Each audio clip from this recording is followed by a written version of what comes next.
உட்காந்துட்டோ பேசி எடுத்த முடிவு இல்லைங்க.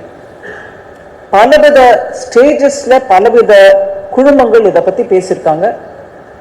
சும்மா விரிவா உங்களுக்கு சொல்லாம ஹைலைட் பண்றேன். அதை எதெல்லாம் ஒரு ஹை லெவல் கமிட்டி இதை பத்தி தீவிரமா ஆராய்ச்சி எடுத்திருக்காங்க. முதல்ல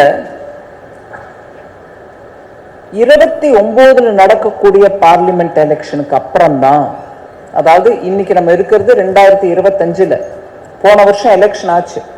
பார்லிமெண்ட்டுக்கு 2024 நடந்த எலெக்ஷனுக்கு அப்புறம் பார்லிமெண்ட்டுக்கு திருப்பி 2029 தான் எலெக்ஷன். அந்த எலெக்ஷனுக்கு அப்புறம் தான் ராஷ்டிரபதி ஜனாதிபதி இந்த ஒன் நேஷன் ஒன் எலெக்ஷனோடைய ப்ராசஸ் ஆரம்பிப்பாங்க. ஸோ நாளையிலேருந்து இந்த ப்ராசஸ் வந்துட போறதா? அப்படின்னா ஸ்டேட் அசம்பிளிஸ் எல்லாத்தையும் ரத்து பண்ணிடுவீங்களா? அப்போ நாங்க இப்பதானே எலெக்ஷன்ல ஜெயிச்சு வந்திருக்கோம், அப்போ எங்களை ரத்து பண்ணிட்டீங்கன்னா ஜனநாயக உரிமை என்ன ஆயிடுது, ஓட்டோட வேல்யூ என்ன ஆயிடுது அப்படின்னு முழு விவரம் தெரியாம பேசுறவங்களுக்கு நம்ம சொல்லணும், இல்லைங்க அப்படி இல்லைங்க. இந்த ப்ராசஸ் 29 பார்லிமெண்ட் எலெக்ஷனுக்கு அப்புறம் தான் ஜனாதிபதி அவர்கள் ஆரம்பிச்சு வைப்பார். அதனால ஒரு 82A அப்படிங்கிற ஒரு செக்ஷனை இன்சர்ட் பண்றோம். அந்த அண்ட் ஆல்சோ அதோடு சேர்த்து 83A, 172, 327 இது எல்லாத்தையும் இன்ட்ரடியூஸ் பண்றதுனால அசம்பிளி பார்லிமெண்ட் எல்லாத்துக்கும் ஒரே லைன்ல எடுத்துட்டு வரதுக்கான முயற்சி அப்போல இருந்து தான் ஆரம்பிக்கும்.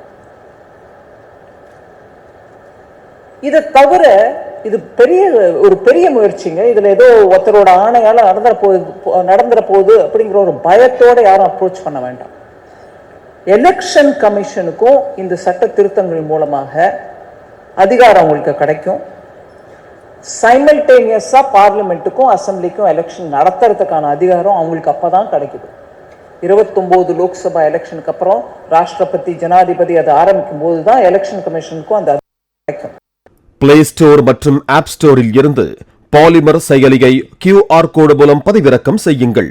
செய்திகளை உடனுக்குடன் பெறுங்கள்.